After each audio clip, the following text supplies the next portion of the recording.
Ya pemirsa, terima kasih Anda masih bersama kami dan kita berada di segmen akhir. Saudara, hujan dengan intensitas tinggi yang terjadi di kawasan Kabupaten Biren telah mengakibatkan jalan lintas nasional Banda Aceh Medan di Kecamatan Pedada, Kabupaten Biren tergenang air. Akibatnya arus lalu lintas terhambat dan tak jarang sepeda motor pelintas mogok.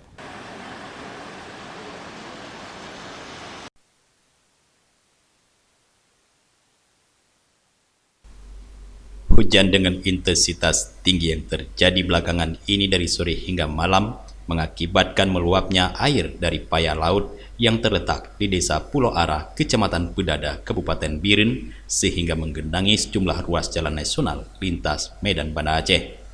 Genangan air ini terjadi akibat luapan dari drainase jalan yang tidak berfungsi dengan baik serta tidak mampu menampung debit air karena drainase jalan yang sudah sempit. Ketinggian air di badan jalan mencapai 30 cm.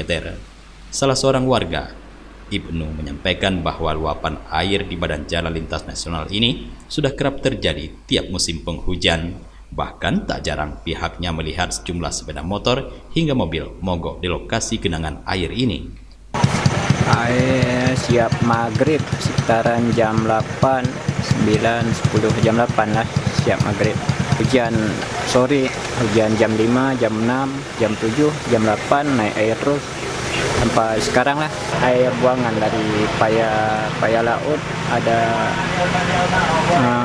dia sebab bendungan sudah terbuka bendungannya.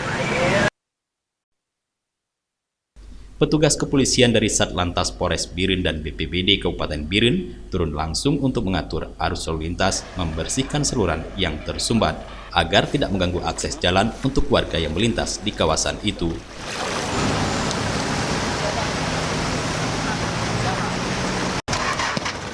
Dari Biren, Tim Liputan Aceh TV melaporkan.